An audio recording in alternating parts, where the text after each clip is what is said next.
Hey guys, welcome back. This is Psychology of Money Book Review Part 2. So आज से हम first chapter को discuss करने वाले हैं which is No one is crazy. Lesson 1 Experience Matters.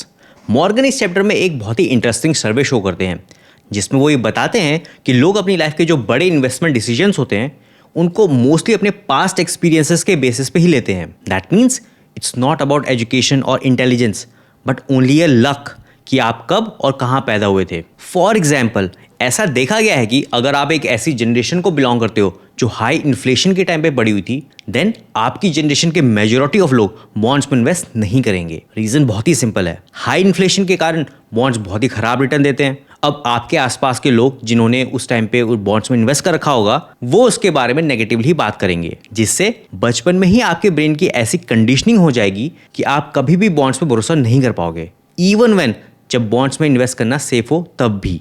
इसलिए जिन लोगों ने 70s और 80s का इन्फ्लेशन देखा है जब इन्फ्लेशन आई थिंक एक बार 28% तक भी पहुंच गया था वो कभी भी बॉन्ड्स पर भरोसा नहीं कर पाएंगे. And that's why most of the earlier generation bonds की बजाय गोल्ड और रियल एस्टेट में इन्वेस्ट करना प्रेफर करती है. मॉर्गन ने इसको लेकर एक बहुत ही अच्छी लाइन लिखी है जो ना केवल पैसे को लेकर बल्कि लाइफ की ऑलमोस्ट सब चीज़ों के लिए सही साबित होती है. People from different generation raised by different parents who earn different incomes have different values, live in a different part of the world, born in a different economy, who experience different job markets with different incentives and different degree of luck, learn very different lessons. Simple language में एक आदमी जिसने 1930s के great depression में सब कुछ खो दिया हो और दूसरा आदमी जिसने 1990s के टेक बूम में बहुत पैसा बनाया हो उन दोनों का स्टॉक मार्केट को लेके बहुत ही डिफरेंट ओपिनियन होगा. सिमिलरली आप कब और कहाँ पैदा हुए हो इसका भी बहुत बड़ा इन्फ्लुएंस होता है आपकी फाइनेंशियल सक्सेस के पीछे. मान लीजिए आप 1940s में चाइना में पैदा हुए हो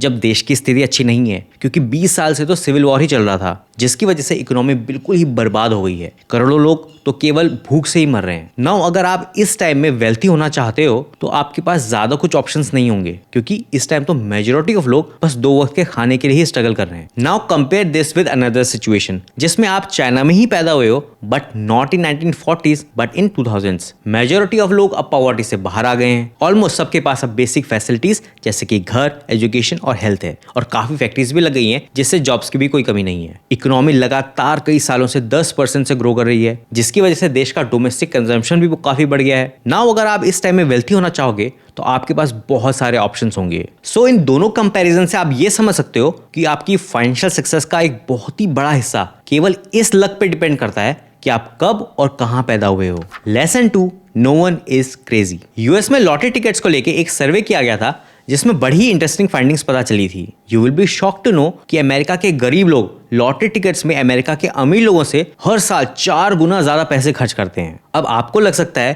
कि क्या बेवकूफ लोग हैं, एक तो गरीब हैं और दूसरी ओर एक ऐसी चीज जिसमें लाखों में कोई एक बंदा जीतता है उसमें अपना इतना सारा पैसा बर्बाद कर रहे हैं. बट यहाँ पे मॉर्गन एक अलग पर्सपेक्टिव देते हैं और कहते हैं जस्ट इमेजिन आप बस इतना ही कमा पाते हो कि आपके परिवार के डेली खाने भर के लिए हो पाता है. ना आप घर अफोर्ड कर सकते हो और ना ही बच्चों की अच्छी education. So buying A lottery ticket is only time in their lives जब उनके पास गरीबी को छोड़ के एक अच्छी जिंदगी जीने का सपना होता है. ये लोग केवल लॉटरी के एक टिकट को नहीं खरीद रहे होते हैं बल्कि अपनी फैमिली के अच्छे भविष्य की एक उम्मीद को खरीद रहे होते हैं. सो मॉर्गन कहते हैं कि we should be very less judgemental कि लोग अपने पैसे से क्या कर रहे हैं क्योंकि क्या पता उनके लाइफ के एक्सपीरियंस आपसे बिल्कुल ही अलग हो.